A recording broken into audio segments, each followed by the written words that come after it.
Hi, and welcome to Gigging Out, a podcast about the people and businesses leading the gig economy. I'm Dana Gagnon, CMO at Every, and I'm excited to share this episode with Zach Castaneda, co-founder and CEO of Shofeur, a marketplace for chauffeured vehicles like party buses and limos. In this episode, Zach talks about why this industry is ripe for disruption, using technology to solve problems for both sides of the marketplace. He covers why building a pricing and revenue model that's more fair and flexible for operators is an important part of Shofeur's mission, what they're doing to drive demand for the app, and so much more. I hope you enjoy our conversation. Zach, thank you so much for being here today on Gigging Out. I'm thrilled to have you. Thank you for having me, Dana. I'm excited to be here. So let's dive in. Can you tell me about the origin story for Shofeur? It goes back to when I was in high school, to be honest. Everyone in high school does the high school dances, the proms. They rent the party buses. They rent the limos. You go into college, all your formals, party bus, limo. Corporate life, I was a financial analyst for 5 years. They always love to do corporate fun things, maybe not a party bus, but definitely a shuttle bus for all 50 people or whatever it was. And then obviously in that corporate life, I was, my early adulthood. My friends and I would do brunches. We'd go to Vegas. We'd go to Cancun. We'd go wherever we want, Nashville, and we'd want to rent a chauffeur, to drive us around, so we don't have to do a DD. Ubers can only get you so far, and they're not as fun as being in a limo or party bus. That being said, all of that, what I just mentioned, that's from high school. I'll jump now, fast forward to basically about a year ago, 2 years ago-ish. I was in Nashville, Tennessee. It was my family and I. It was for one of my cousin's birthdays. We wanted to take a party bus down from Nashville down to the Jack Daniel's distillery. And it was actually the worst user experience. It was just terrible. I called a bunch of companies. I was put on hold. I was not called back. Finally, the person I got, they wanted me to email my credit card information to them. And I was like, I don't even know you, so I'm not going to send you my credit card information. Then they were like, well, can you PayPal me? And I was just like, no. I was like, then they're like, can you Zelle me? And I was like, I'm not going to Zelle you the full amount of $1,000, $2,000. Like, no way. Can you imagine Zelling someone for, like an Airbnb host? Odds are you would probably not want to do that, right? So same concept in the sense of this is how the idea originated, with all of these bad user experiences. And then when I was traveling to Cabo San Lucas with my family, another bad experience. There were 17 of us and we all flew in, and it was just a bad experience. We got to the airport for an hour waiting for our transportation that we prepaid for, thinking we were okay, and it was just not a good experience. So all of that came and all of that happened, and I was like, there has to be a better way for group transportation. And there wasn't, and there isn't until now, which is why we're here, which is a company called Shofeur. So I'm curious, so you have this idea, and I mean, when I learned about Shofeur online, and I've been in this scenario as well, like same exact, like I've been to Cabo and had that hour-long plus wait. I used to live in Chicago. We'd book party trolleys all the time, and it was always like very antiquated. You'd have to like print a form and sign it back. And it's still like that. And it's 2023, which is wild. Yeah, it is wild. And it's hard. It's even just researching individual companies locally. It's very challenging to find like what's a kind of a legit service. So I'm curious, like when you had the idea, how did you start researching if this solution already exists? Because it feels like this is something that should just exist. We all know there's black cars through Uber, but you can't like rent a trolley through Uber. So how did you go about researching to validate if this was a new idea, if this was something that there was a market for? Yeah, so I live in SoCal, Southern California, and one of the largest markets for it probably, it's LA, Orange County. I'm in Orange County specifically. So I just Googled, and I realized, okay, this problem is the same thing as it was when I was in high school, and it's fast forward 10 years and it's the same issue. So why is there not a company that's doing this right now? That being said, I realized at that point as a consumer that, okay, there has to be a better way to do this. Like there's Airbnb, there's other apps out there called like Turo, Get My Boat. Turo's for peer-to-peer car rentals. Get My Boat is an Airbnb basically, but for boats and yachts that you can rent all around the world. So yeah, I've studied all of these marketplaces for all these industries, and there's not one for one of the largest industries of all, which is group transportation, which I think is very odd. But that being said, I dug into why. And the reason why there's not a solution is because this industry is, how do I say, it's very outdated in the sense of, and there's a lot of these companies. So that being said, and when I say outdated, they're all using really bad technology.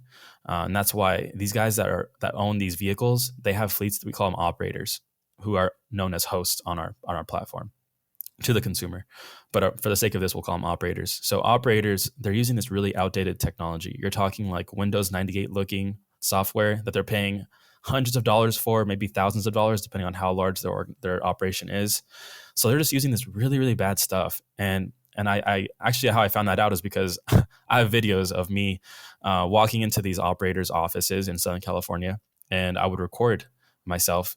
They wouldn't know, so I would just camera record, and it was just of the sound only, and I would talk to them about what they're doing and how they manage their business. And fun fact is I got into this first one and they literally had a huge paper calendar on their desk of all the reservations they had to manage. So these guys are using paper calendars. And I was like, well, how do you accept payments? Well, they said, well, we used to do credit card, but then it got too expensive. And now we only do cash payments. And I was like, cash payments for $1,000, $2,000 reservation? I was like, and this is last year, 2022. And I was like, what is going on? Why is there not a solution for this? And they told me that these other platforms, the other softwares out there, they're really bad and they're really expensive and they're just outdated. They're not good. They have no benefit for them in any way. So all of that combined, me studying as a consumer, me studying why these operators are having this bad consumer experience for these guys is because the industry is really lacking modern technology. Yeah, that makes a ton of sense. How did you test the idea from like a platform standpoint? Did you have like an early MVP on your side before you went and built a platform? Were you managing Chauffeur and spreadsheets? Can you talk about those early days and what they were like? Yeah, so I met my co-founder, Steven, and at the time, I had a very basic prototype MVP that wasn't operable. No one could use it. But this was me spending literally hours and hours of time with these operators and really framing out how this platform needs to look and what makes sense for the modern day user. Hence, like the Airbnb, like kind of go about, operationally at least. So that being said, Steven just built out, my background's in finance. So I'm not a developer, unfortunately. Although I do know basic code, but I don't know enough to build an actual platform. Believe it or not, to make these platforms, it requires a lot of different processes that people don't realize. So that being said, Steven realized that, okay, this basic MVP is not going to do the job. And if it does the job, it's going to be still a really bad user experience. So we grinded. Steven and I spent hours and hours building out our first MVP that was literally fully operable, which is what you see on chauffeured.com right now. We've made obviously a lot of adjustments and features as we're going, but that's basically the foundation of it. And that's how it started. Essentially, is just this web app, and we're working on right now. We have onboarded our team. We're growing our team. We're actually hiring our fourth team member probably later today, so that'll be fun. And so it was that what you see now on chauffeured.com. It's March 3rd, 2023. So mark this date. That's exactly what we started out with, and we've been basically just building up. But it took a lot of hours to do that. Like you're talking, there's a lot of processes when it comes to money, communications, things like that. So I saw like you launched, and I think it was about a year ago, and like within a few weeks after launching, you already opened up 4 or 5 geographic markets. Can you talk about how did you decide which markets to start in? And then how did you know when it was time to open up a new market? Can you talk about that process? We actually didn't go live with Chauffeur, the web app, what I spoke about, not until just 2 months ago in December of 2022. Me and Steven started working on this in like April, May of 2022. So that was a year ago-ish. So that being said, it's only been live for about 2 months. But in regards to how we chose the locations that we did, well, I'm in Southern California, so I chose that one because I'm here, and I know it's a fairly large market.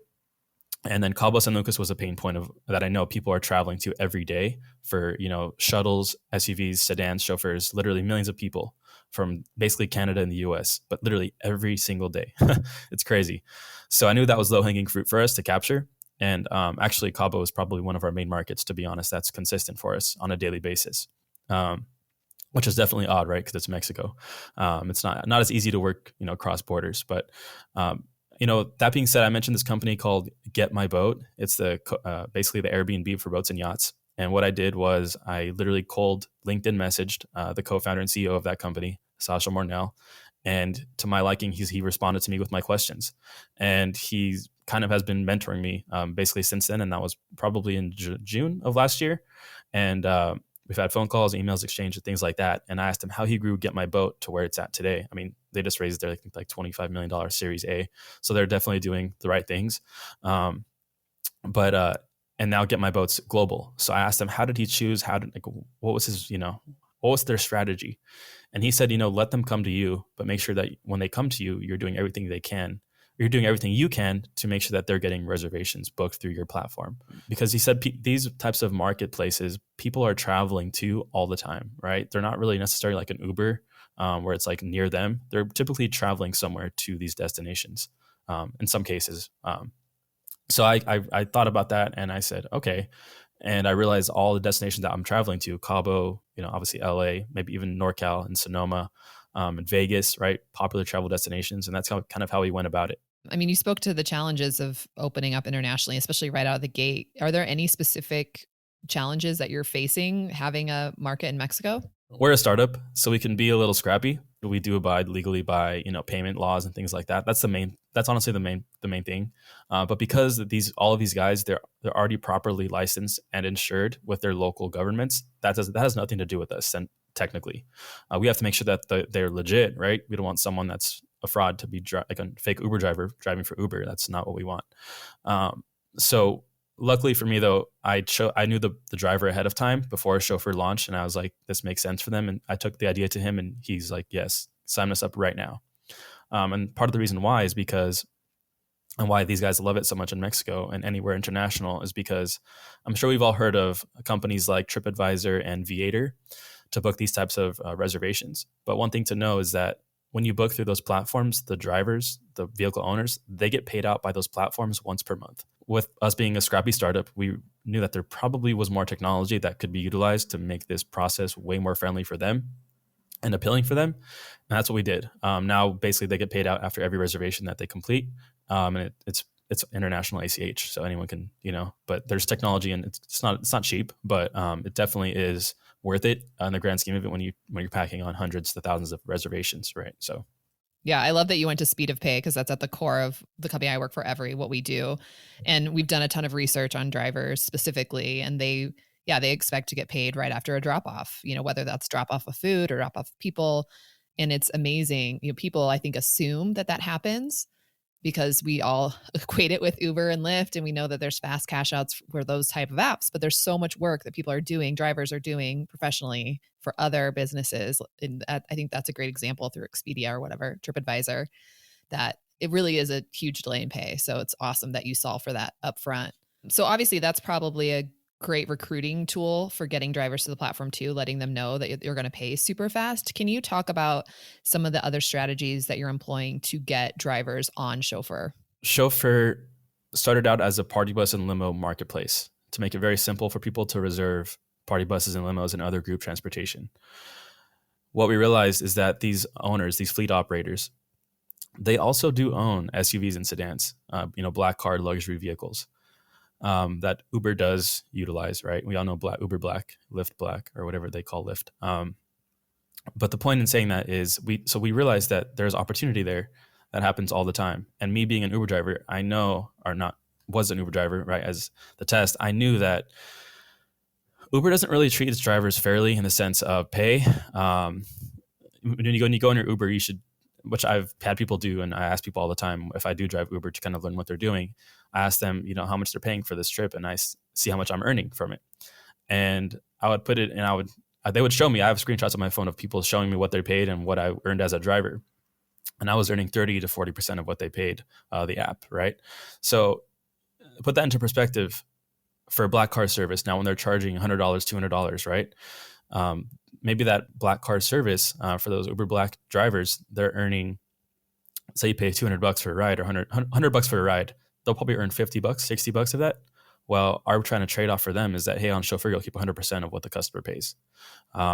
So that means that they can charge less than what customers would pay on Uber, but still get the same service, and they get paid out better and quicker, or not quicker, but they get paid out more money, I should say, while the customers are paying less. So that was one aspect of it, right? And then we have the party bus. So those are like what we'll call those the Uber Black people, I guess you can call them. That's our operator focus for those people. And then we have our actual limo and party bus guys. Because these Uber guys, they're typically just like one car, two cars, but these operators are, they have party buses, limos, sedans, and SUVs. So it's a different beast. different customer segment in our eyes. That being said, for payment for that and to get them on board, go back to the technology, right, that I mentioned, how it was really outdated for these guys. It was really expensive for them. So Chauffeur is actually free for all operators. We pride ourselves on that. So you can see where that value prop comes into play. There's no monthly fees, no annual fees, no setup fees, no commissions we're taking. Chauffeur is a very straightforward platform, even for customers. We show exactly every breakdown. We're not going to do you like Airbnb used to do you, where they would add on $300 in service fees. No, we're not going to do that. Or maybe the service fees are more than the per night rate that you're going to pay. We're trying to keep it as transparent as possible. So these operators love that idea of it. And so that being said, we have two segments of this, these one tours operators, and you have these legit businesses, and we've kind of accommodated them in both their own unique way to provide them solutions that are basically free. If you can share it, then if you're not charging the companies to be on the platform, and in some cases, it sounds like you're even letting them keep 100% of the cost of the ride, how are you making money? So they choose the amount that they're going to make on every ride. So say it's going to be $100, right? We all know, everyone in the world knows that there's a 3% credit card transaction fee. What we do is we put that on the customer. So now the customer will pay $103. Now, customers will find Chauffeur one of two ways. Either one, they'll go to the Chauffeur soon-to-be app or web app. They'll find it some way, right? And they'll see us on Google or wherever. So that'll be what we call Chauffeur's customer, where we referred that customer to the operator. In that case, the customer would pay a 6% service fee, and that's it. So in that case, they would pay so that $100 fee or $100 transaction would be $109 for them, basically. So that being said, that's where we make that money. And then on the back end, that was one way. The other way is an even cheaper way for the customer, just because we do have software that we do run that does cost money. But say for that customer, maybe they called the operator, and the operator told them, "Hey, actually book me through this platform called Chauffeur. I'll send you a payment link directly," because we built out features that allow them to, when a customer calls them, they can send them a payment link to their phone or email, and they can just pay for their reservation right then and there. And that's, again, free for the operator. But what we do is we consider that one of their customers. So we charge their customer a 1% service fee. So that means that customer would only pay $104 or $105 technically. So you can see there, we're not like, it's nothing that's as transparent as can be. And that's nothing we will hide. Whenever you make a reservation, you'll see that breakdown. It's very clearly calculated. And same thing for operators. That's super cool. And I think it's interesting. It sounds like maybe then these companies that have historically not have great tech solutions to run their business, they're really using Chauffeur not just to drive demand for their services, but to really operate, right? To collect payments and run. And probably can they dispatch from your app, or is it more of just the payment and the bookings? No, yeah. So it's full communications, instant chat. We have a driver app that they can utilize as well, that sends automated communications to the customer saying, "Hey, driver A is 5-10 minutes away. He'll be there to pick you up. Look out for him." Driver has all the customer info. So they get all of that for free. There's no gimmicks with Chauffeur. And it's really exciting because you're right. They can manage their entire business now for free with actual, modern technology. You touched a little bit about how you're attracting users to the platform. You mentioned search is a big component. Any other like early demand channels or strategies that you're seeing work really well for attracting consumers to the platform?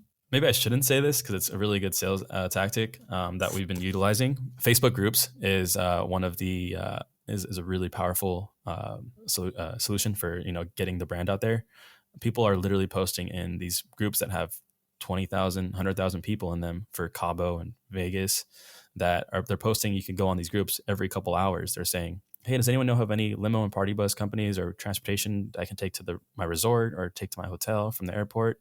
Literally every couple hours. So we've built tools that notify us of all these posts, and we can automatically respond to those posts and give them a direct solution, which is Chauffeur, and they can easily book this way, and why it's better than booking through a random Joe Schmo.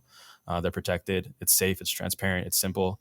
They can make a reservation in less than a minute, and they can instantly chat with their driver. It's really very simple for them. So I love that example. And it's, in the early days of a startup, you can do things that maybe sound like they don't scale. Like an Uber is, they could have all the money. They could employ plenty of people to comb through Facebook groups, but they're not going to do that. So it's cool that you are doing something now at your stage, but you've also automated it. So you've made it something that potentially could scale as you scale. Yeah, it's fun. It's cool to see people and the reaction to it, just because they're like, "What? Like this is easy. This is cool," you know. So it's definitely we've learned how to scale it because you're right. At first, it wasn't scalable, but now we're learning how to scale it in a way that's good for us. And I think you mentioned, I'm always curious about establishing pricing strategies. Is it that the drivers themselves, the fleet owners, are they setting the price for the trips, or how are you managing the pricing side? Yeah. So chauffeur is a total operator. They're managing their own business. We don't want our job is just to basically connect them as easily as possible to customers to make it a seamless process. We don't want to control their business. We don't want to do anything like that. They can, however, so they choose their hourly or per mile price. But that being said, we've built in features where they can use dynamic pricing, a little bit of AI and ML, so that they know, when customers are looking on New Year's Eve, boom, our the price that the customer sees will, have all of that into consideration, things like that. So they can control all of their dynamic pricing as well. So obviously right now you're focused on partnering with companies that have their own fleet. Have you considered having a chauffeur fleet, having your own fleet of cars or party buses that you deploy? Why or why not? Yeah, no, definitely not at this stage. We've seen other companies try to do that, and that's definitely not scalable. 100%, it's not possible. This market's too big for that. The demand is way too big for that. So it's not something that we're interested in at this moment. However, I do know that Airbnb has, since they've gotten, the way they are now, very large. They do own some of the houses now, and they do rent them out themselves. So maybe one day we'll do that, but in the foreseeable future, that's not what we're trying to do. We don't want to be an operator. We want to make our focus is to make the industry as just seamless as possible for everyone involved by building really good technology. Yeah, it's smart to stay focused this early on, right? Like you're taking on, if you have your own fleet, you have to hire drivers and you have to deal with insurance and licensing and all of that, which can be, I'm sure, really challenging, especially market to market. So, Yeah, especially for this market too, because people know what people are doing in these vehicles. They're drinking, right? No seatbelts. They're kind of just in some cases they're dancing on a pole while the car is going 50 miles an hour. So the insurance is hefty, and actually we do have a plan to. A lot of these operators are getting, what's the friendly way to put it? They're being done wrong in the insurance industry of this, and we plan to build a solution that'll help them for sure. help find better rates and things like that. Something along the lines of like pay per mile, if you've heard of that. Yeah. Do you take on any of the risk as the platform, or are you just, does all of your drivers, they have to have their own insurance, their own kind of protection? Yeah, so we don't allow anyone and everyone to just come on the platform. They have to show us that they're fully insured, that they're fully licensed, and that they are legally abiding in their local governments to operate their business. I don't know about Utah, but I'm pretty certain that you've seen a party bus drive around town or a limo or any black car that has all the blacked out windows, and they have like maybe like a small number on the bottom of like on the fender or something that signifies that they're a professional chauffeur. So that being said, as long as they have that stuff, that basically signifies that they're able to operate in their state, basically. And that's for us. That's all we need to know in that sense. And then we have our terms and conditions on our platform that kind of release us from certain liabilities and things like that.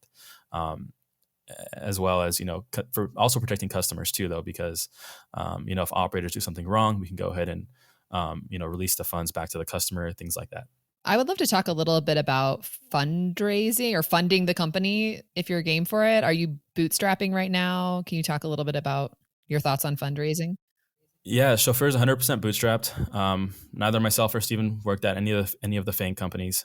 So we're just these two guys that are trying to make shit happen. I'm sorry, I didn't mean to say it, but that's just the reality of startup life. Of course, as a CEO, I'm always out there. We have the pitch deck. We have everything going. I was at a VC networking event like a week ago. So of course we're trying to fundraise our seed round. But right now it's just mainly Steven and I funding the business. And actually, we can confidently say that Chauffeur is funding itself at this point, aside from salaries. So it's there's really nothing for us to have to worry about in regards to keeping, all of our subscriptions up to date and, all of our vendors up to date and things like that. So it's it's really a really fun time for us because we're able to grow while not having to take on any outside money, which is something that we're really proud of, I guess. Yeah, congrats. Especially right now, the fundraising climate, as I'm sure you know, is challenging. So the more profitable you can become and fund your own business is obviously a huge strength. So kudos. I would love your thoughts. Just, I always like to ask guests on this podcast, what are some of your predictions for the future of the broader gig economy? And I think in your case, specifically with transportation, I think a lot of people think like all the innovation in transportation, gig transportation has been done, right? Ubers, Lyft, like we have these giants. Like, what do you think are some of the things that are going to change in the transportation gig industry over the next couple of years? And I think there's actually a lot of opportunity for any transportation to happen, especially like in like the cities where like you have like micro mobility vehicles, smaller vehicles, things like that, where car sharing comes into play. And yeah, I think that there's just a lot of opportunity in the gig economy and transportation in general for things to happen that maybe people aren't even thinking about right now that I think excite me a little bit. I always like to end on a question about the future of the company that you're with. So can you tell me, give us a little sneak peek into what's next for Chauffeur? Yeah, so I mentioned we're growing our team right now. We built out our core group of people that we want to really help us scale, and we know that they're going to help us a lot. So that being said, in the near term, we are actively raising a seed round, and I'm out there basically on a daily, weekly basis, trying to make that happen.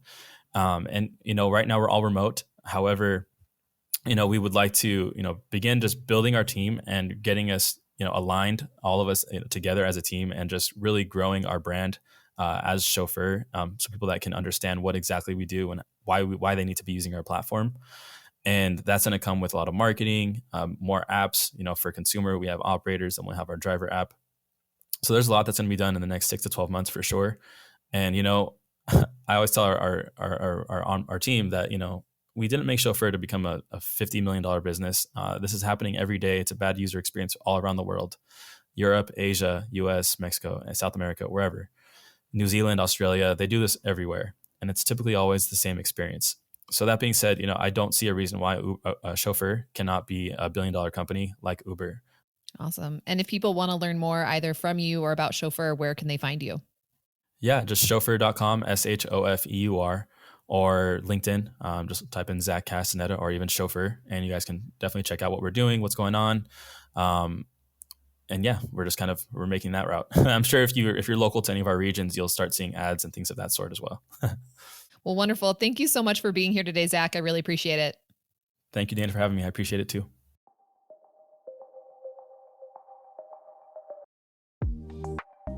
This podcast was brought to you by Every. We work with gig companies, marketplaces, delivery businesses, and more to pay their workers fast. You can learn more at every.com.